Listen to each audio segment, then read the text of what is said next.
Hello students, welcome back to our channel Diksha Karnataka. So all of you know the KCET exam is on the way. It's on 18th and 19th April. So we have just 1 week left for the exam. So in this video, I'll be discussing the last minute strategy that you must follow to improve your performance. So we have already discussed last 30, last 14 days strategy. So this is not anything different. So it is just like some guidelines that you must follow in the last week so that you do not get deviated and you can perform better in the exam. Okay, so let us begin here. So in this video, I'll be discussing what all things you should be doing in the last week, what you should study, how much time you should study, and what all things you should give important. And then we have also discussed some other important tips here. So let us see this video. Okay, so this is your already I have given this is your high priority, medium priority and low priority chapters. You can see the list here. All the PU2 chapters comes under the high priority, and then we have the PU1 chapters in medium and low priority. Okay, so this is just there, so for your reference. So you must finish this high priority chapters at any condition. Please do these high priority chapters. Okay, so now let us see. The first step is prioritize the topics. So as I told you, there are high priority topics which can come like 3 to 5 questions from these topics, right? So you must complete these chapters, revise them thoroughly. So first is you have to focus on these high weightage topics, identify the weak areas and work on it. So weak areas means the weak areas of these high weightage topics. For example, certain formula questions you are not able to do, or any particular formula you have not remembered, but that formula comes under high weightage topic. So just pick those things, work on it, and whatever revision you have to do, please use short notes. Okay, do not revise from your books now. You can revise from short notes, you can revise from flashcards. Okay, so if you have any formula sheets, please use these things and then revise. Okay, so these are the topics as I showed you, your high priority topics. So please take a list. If you haven't yet completed, do not do any other topic. Complete all the high priority chapters. In that, cover important concepts. Okay, then remember important formulas, and then practice some numericals. Okay, we have already have a series where we have discussed top 30 questions from the high priority chapters. You can go them, watch them, just practice some important numericals. That is what you must focus. Okay, so now next is mock test. See, mock tests are your best friends at this point of time. You need not write many mock tests at this point of time because it may demotivate you. So I'll be suggesting you can write 2 to 3 mock tests in this period. Okay, so what you have to actually do, just you have to write it under exam conditions. What does that mean? For example, you are writing chemistry mock test. We know the exam is at 2:30, right? So please try to write the mock test in this time. Okay, so that your brain is active and you are ready for the exam at this point of time. Okay, first is that one. Then analyze the performance. Here it is very important that you can understand what are your strengths and weaknesses, and you can analyze which topics you can do further revision so that the marks can be improved. Okay, so please analyze here. For analysis, you can take a sheet here. Please write down the question number. Okay, and then write down whether it is correct or wrong, then give a reason here. Okay, and then also mention the chapter name. That question has come from which chapter. So if you do this, you can understand which chapter is your weak point and which chapter is your strong point, where from which chapter the questions are getting wrong. And if it is a high weightage topic, just go it, revise it again. If it is a low weightage topic and you don't have time, you can just skip it. Okay, so this analysis is very, very important for every test that you write. 2 to 3 mock tests in this one. Please analyze them, and this will help you to understand the exam conditions, exam pressure. Okay, so 2 things you have to keep in mind, write in the exam conditions. So just take the time slot, whichever is there, and then write down the paper, and then proper analysis. Very, very important. Okay, so next is time management. See, you are having 3 to 4 subjects based on your course you have taken. So there are 1 week left. Please allocate adequate time to all the subjects based on your strength and weakness. If you have completed with physics and you're weak in chemistry, give more time to chemistry, and vice versa, right? Whatever is there, do proper time management. Then you have to allocate time for each section and each question type. This one is for mock test. Okay, what does it mean? See here, suppose you have in chemistry, for example, if I tell we have physical chemistry, organic chemistry and inorganic chemistry, right?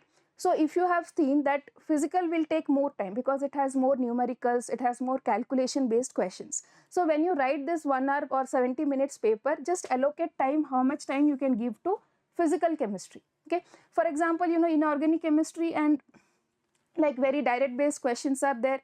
It can be done in the less time. So just have out of this 70 minutes, based on your strength and weakness, you can divide how much time you have to give for all the three parts of the chemistry. Like, so that these all things you can practice while writing the mock test. Then that all questions are attempted within the allotted time. This is very, very important. Whenever you write, you have to write it under exam conditions, and you must ensure that at least you are going to read all the questions in this 70 minutes. Okay. So then you can attempt them, but it should not be like that you are not, half of the questions you didn't see only in the exam paper, right? So first of all, you have to attempt all the questions, try on that. Next, focus on dividing the time for each subject, how many questions you are able to do, which type of questions are taking more time. So just work on it. And next is revision timetable. This is very, very important at this point of time. The only thing that you have to do is revision. Revision is the key to retention. So please, in your study schedule, allocate a specific time for revision. Okay. Then next is, like for example, you have to do this time slot, I will revise this chapter. Next time slot, which chapters you are going to revise. So revision time slot has to be there. Then that has to be for each subject and topic. Okay, physics, which topic, chemistry, which topic, maths, which topic. So just this 1 week, divide it properly and revise all the high weightage topics first, and then go for moderate weightage, and then go for low weightage topics. Then you have whatever schedule you prepare, please stick to it, follow it religiously. Whatever you do without revision, nothing will work. Okay, so the only key that you have to do is mock test and proper revision. Okay.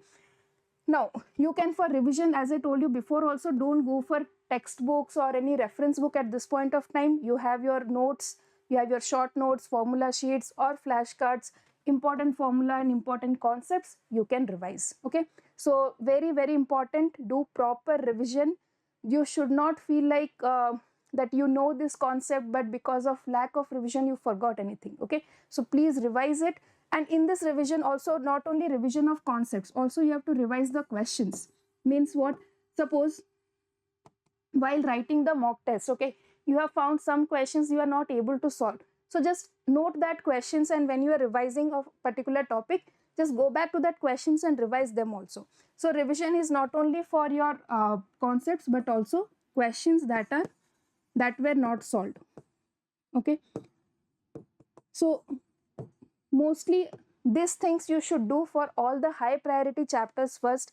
If you got time, go for moderate and low priority, but for first high priority chapters, revision of questions that you were not able to solve and revision of the concepts, both are very, very important. Okay, next, stay calm. This is very important, students. This 1 week period is the one which is going to decide your results, right? So you have to have a calm and positive mindset. You have prepared your whatever you have to do. This is just the finishing part, just the polishing of your preparation, right? So please maintain a calm and confident attitude. Just think whatever you have done, that is done. Now the only thing is how you are presenting, how you are using this last minute so that you can do it better in the exam. So what is this? For that, what you can do is visualize your success. Think that you are getting some good rank in the exam. Think that you are able to solve all the questions in the exam. Just motivate yourself by visualizing the success. Just think about if you get a good rank, which college you will be joining, which branch you will be joining, how the life will be after that, how will you be enjoying. Just visualize your success. Then automatically you'll get the motivation to work and you can do better in the exams. Okay. Next, believe in your abilities. Whatever you have already prepared, just believe it. That will help you. Trust in your preparation. Have a good, positive trust on your abilities. You have already written board exams. It is not that you don't know anything in the exam. You know some concepts. Just brush it up. Just see what you can do, what you can enhance to improve your results. So that's all you have to do. Believe in your abilities. Very, very important. Okay. Next, this healthy lifestyle is very important. Why? Because now if you get any health issues, it will directly affect your preparation, which can directly affect your performance also. So you have to be both physically and mentally healthy at this point of time. Okay, so both physical and mental well-being is important for the success in the exam. For that, you can do certain steps. For example, just take nutritious meals, avoid any kind of junk food that can distract your preparation. Please take nutritious meals, light meals that are easy and healthy for you. Next, stay hydrated. So it's summer season now, so if you are completely hydrated, your brain will perform optimally. And just take adequate rest. Okay, please take 6 to 8 hours of sleep at this point of time. Do not give more stress, or do not like study for 14-15 hours at this point of time, because it will exhaust your brain and it will not work at the point when it is required. Okay, so take proper rest, take proper meals, and for physical health, do some small physical exercises like walking. Okay, or you can also please practice meditation. Okay, these are helpful. This will definitely help you to make, so the all these things is to keep yourself ready, to keep your body ready for the exam. Okay, so these were some important tips that will help you to perform better in the exam. So if you have found these tips useful, please like, share and subscribe our channel for getting other study techniques and study tips for exam strategies. You can watch our videos. So that's all, students. Just do your best. All the very best for your exam. Stay focused and stay positive. Thank you.